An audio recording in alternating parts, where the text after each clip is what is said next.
Hello friends, educational fact channel में एक बार फिर से आपका स्वागत है।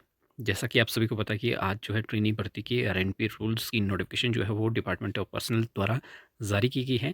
और उसमें बताया गया है कि आपके यहाँ पे आप देख पाएंगे कि जो जितने भी एबीसी यानी कि आपके group A, group B, group C की जितनी भी वैकेंसीज है वो सभी ही अब एज अ ट्रेनी जो है वो अपॉइंट किया जाएगा। दो बातें हम इसमें जो नई है वो डिस्कस आपके साथ करेंगे। यहाँ पे सबसे पहले हम बात कर लेते हैं कि जो मैंने बात की थी कि एनेक्चर ए में जो है कुछ एक पदों के नाम दिए गए हैं जो आपकी एज अ ट्रेनी भर्ती से बाहर है। बाकी सभी जो भर्ती है वो एज अ ट्रेनी ही होगी। तो यहाँ पे आप देख पाएंगे वो एनेक्चर ए की लिस्ट में आपकी जो शामिल है वो 9 पद है।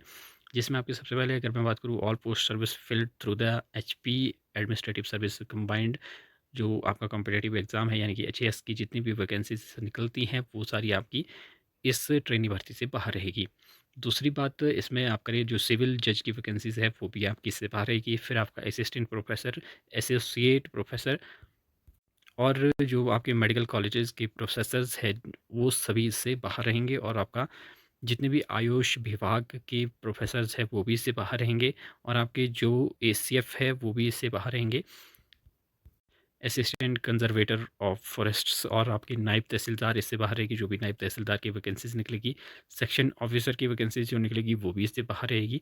और आपका जो assistant state tax and excise officer की जो वैकेंसीज है वो भी इससे बाहर रहेगी। और जो आपकी क्लास 3 की ये सभी तो आपकी क्लास 1 की वैकेंसीज थी, लेकिन जो क्लास 3 की है वो आपकी इसमें कांस्टेबल की है, यानी कि जो भी आपकी पुलिस की भर्ती होगी मेल फीमेल में वो आपकी इससे बाहर रहेगी। ये एक अच्छी बात है पुलिस भर्ती वाले कैंडिडेट के लिए। तो पुलिस की भर्ती जो है वो एज अ ट्रेनी नहीं होगी, वो आपकी जैसे होती हैं वो वैसे ही रहेगी आपकी। तो ये जो 9 वैकेंसीज है ये आपकी निकलेगी अदर आरएनपी रूल के अकॉर्डिंग। और जो आपकी बाकी इसके अलावा जितनी भी वैकेंसीज निकलती है जो आईटी क्लर्क, जेबीटी, टीजीटी, वो सभी जो है एज अ ट्रेनी अपॉइंट किए जाएंगे।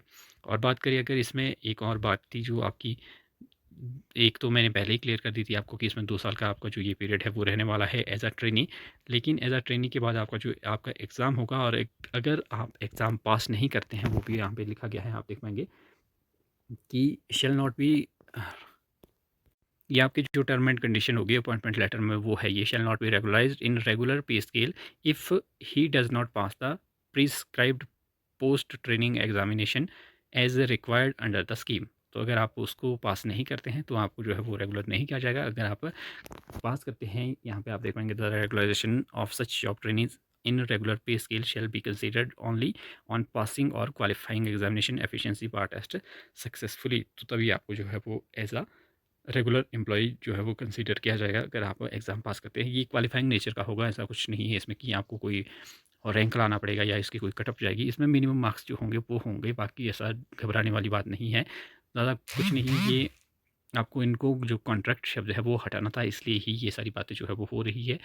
तो ये बाकी इसमें ज़्यादा घबराने वाली कोई बात नहीं है। मेन बात ये है कि भर्तियाँ होनी चाहिए, भर्तियाँ ज़्यादा डिले नहीं होनी चाहिए, भर्तियाँ रेगुलर रेगुलर जो है वो होती रहे। तो ये सारी बातें हैं, थोड़ा सा शुरू में अजीब लगता है, बाद में आदत पड़ जाएगी। 2 साल है, ज़्यादा सालें भी नहीं है, जितनी कॉन्ट्रैक्ट की थी उतनी ही इधर भी है। तो इसमें भी ज़्यादा कोई इशू वाली बात है नहीं है। मेन बात जो मेन मुद्दा है वो यही है कि फटाफट से जो है वो एग्ज़ाम होने चाहिए। बहुत सारी वैकेंसियाँ हैं जो खाली वैकेंट पोस्ट पड़ी है बहुत लंबे समय से, वो फिलअप होनी चाहिए। बाकी युवाओं को कुछ नहीं लेना है, भले ही उनको 2 साल के लिए फिक्स सैलरी मिल जाए कोई बात नहीं, 10-12 हज़ार, 18 हज़ार, 20 हज़ार जितना भी है फिक्स अमाउंट वो मिलता है तो अच्छी बात है। वो वैसे भी कॉन्ट्रैक्ट में भी उतना ही मिलना था, इधर भी उतना ही मिलेगा। और जो एग्ज़ाम की बात है, अगर एग्ज़ाम पास भी करना पड़ता है तो उसमें कोई बड़ी बात नहीं है, डिपार्टमेंटल एग्ज़ाम होगा, कोई ऐसा कॉम्पिटिटिव एग्ज़ाम जो है वो नहीं होने वाला है जिसमें आपको कोई बड़ा भारी कॉम्पिटिशन होगा। तो ये इसमें बड़ी बात है। तो बाकी यही जो बातें थी डिस्कस करनी थी, बाकी तो हमने पहले ही इसमें डिस्कस कर दिया है। बाकी अगर कोई और अपडेट आती है, कोई और पॉइंट मुझे इसमें दिखना है, अब मुझे कोई जो नोटिफिकेशन है ये मिल चुकी है जो मुझे पहले नहीं मिली थी, इसलिए मैं उस टाइम में आपको ये सारी बातें नहीं बता पाया। तो बाकी तो कुछ नहीं है, बाकी इसमें वही है, बाकी आपको सारा पता भी है, काफ़ी लंबे समय से चर्चा में है, कोई नई बात नहीं है। ये ऑफिशियल नोटिफिकेशन आउट नहीं होती तो ये ऑफिशियल हो गई है। अब जो भर्तियाँ हैं वो इसी तरह से जो है वो होने वाली है। तो फिलहाल अभी के लिए यही अपडेट, मिलते हैं अगली अपडेट के साथ, तब तक के लिए बाय बाय।